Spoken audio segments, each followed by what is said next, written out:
പ്രപഞ്ചോൽപത്തിയിൽ ആദ്യനാദം ഓംകാരമാണ്. പ്രപഞ്ചത്തിലെ എല്ലാ നാദങ്ങളുടെയും ഉറവിടം ഓംകാരമാണ്. ഇന്നിവിടെ പറയുന്നത് വലംപിരി ശംഖിനെക്കുറിച്ചാണ്. ഏതൊരു ശംഖിനും ഒറ്റ നാദം മാത്രമാണുള്ളത്. അത് ഓംകാരമാണ്. ഏതൊരു ക്ഷേത്രങ്ങളിലും ശംഖുനാഥം കൂടിയേ തീരൂ. ഇടംപിരി വലംപിരി എന്നിങ്ങനെ രണ്ട് തരത്തിൽ ശംഖുകൾ കാണാവുന്നതാണ്. അതിൽ വലംപിരി ശംഖ് വളരെ അപൂർവമായി കിട്ടുന്ന ഒന്നാണ്.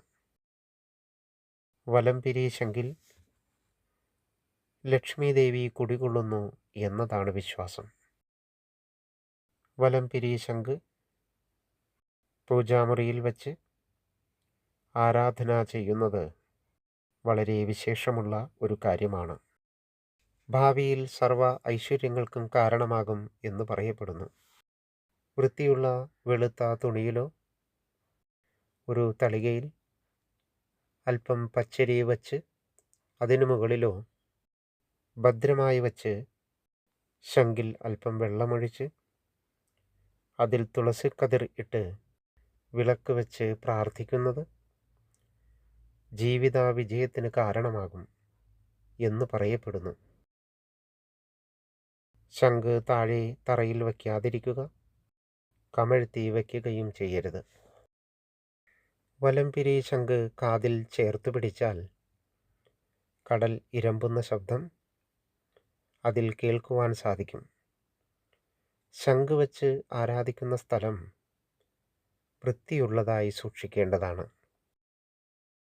നിത്യം നന്നായി കഴുകി വെളുത്ത തുണി കൊണ്ട് തുടച്ച് സൂക്ഷിക്കുകയും ചെയ്യുക.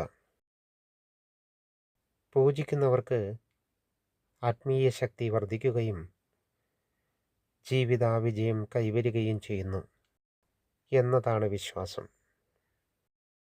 ഈ ചാനൽ നിങ്ങൾക്ക് ഇഷ്ടപ്പെട്ടുവെങ്കിൽ ലൈക്ക് ബട്ടൺ അമർത്തി സബ്സ്ക്രൈബ് കൂടി ചെയ്ത് ബെല്ലൈക്കൺ കൂടി അമർത്തുകയാണെങ്കിൽ തുടർന്നും ഇതുപോലെയുള്ള വീഡിയോകൾ ഇനിയും നിങ്ങൾക്ക് ലഭിക്കുന്നതാണ്. സംശയങ്ങൾക്ക് താഴെയുള്ള കമൻറ്റ് ബോക്സിൽ കമൻ്റായി രേഖപ്പെടുത്തുകയാണെങ്കിൽ മറുപടി തരുന്നതാണ്.